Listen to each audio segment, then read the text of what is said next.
ഇനിയും വീടിന് സാത്താന്യ സാന്നിധ്യം വരാൻ വേറൊരു കാര്യമുണ്ട്. എന്താണെന്നറിയാമോ? നമ്മൾ അനധികൃതമായി പെങ്ങൾക്ക് പോകേണ്ട വസ്തു നമ്മുടെ കയ്യിലുണ്ടോ?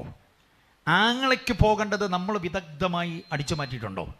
ഉപ്പാപ്പന് പോകേണ്ടത്, കൊച്ചമ്മയ്ക്ക് പോകേണ്ടത് അമ്മാച്ചൻ്റേതായിരുന്നു. നമ്മൾ ചങ്ങല വലിക്കാൻ വന്നവന് കരിക്കും വെട്ടി കൊടുത്ത്, കോഴിക്കറിയും വെച്ച് കൊടുത്ത്, കപ്പയും വേവിച്ച് കൊടുത്ത് നമ്മൾ അവനെ വസൂലാക്കിയപ്പം ആ പ്ലാവും ആഞ്ഞിലിയൊക്കെ നമ്മുടേതായി മാറിയിട്ടുണ്ടെങ്കിൽ പിശാച് പണി തരും.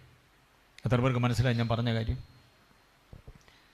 നമ്മുടെ സ്ഥാവര ജംഗമ വസ്തുക്കൾ മുഴുവനും നമ്മളുടെ വിയർപ്പിൻ്റെ വിലയാകണം, വേറെ ആരുടേതുമാകരുത്. വസ്തു വളർന്നാൽ അത് നമുക്കുള്ളത് മാത്രം. പെങ്ങൾക്ക് അതിനകത്ത് കണ്ണുനീരിൻ്റെ ഒരു വകയില്ല, ആങ്ങളയ്ക്ക് അതിനകത്തൊന്നുമില്ല എന്ന് ഉറപ്പുണ്ടെങ്കിൽ, ചേട്ടൻ്റേത് അടിച്ചു മാറ്റി അനിയൻ, അനിയൻ്റേത് അടിച്ചു മാറ്റി ചേട്ടൻ, ഇങ്ങനൊക്കെ ഒത്തിരി ഇടങ്ങളുണ്ട്. പലരുടെയും സമ്പാദ്യങ്ങൾക്കകത്ത് അവരുടെ വിയർപ്പല്ല, വേറെ ആരുടെയൊക്കെ വിയർപ്പാണ്.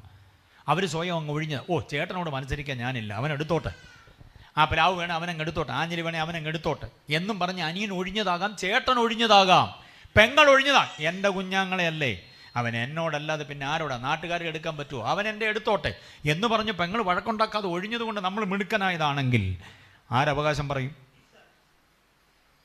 നമുക്കുള്ളത് പോക്കറ്റിൽ കുത്തിയിരിക്കുന്നൊരു പേന പോലും വേറെ ആരുടേതുമാകരുത്.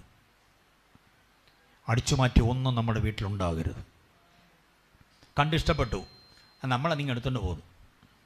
അങ്ങനെ ഒരു പേനയെങ്കിലും നമ്മുടെ കയ്യിലുണ്ടെങ്കിൽ പിശാച് എന്തോ ചെയ്യത്തില്ല, മാറത്തില്ല. പിശാച് മാറാത്ത ആ അവസ്ഥയുള്ള വീട് നിർഭയവസതിയാകത്തില്ല. ആരുണ്ട് കൂടെ? പിശാചുണ്ട് കൂടെ.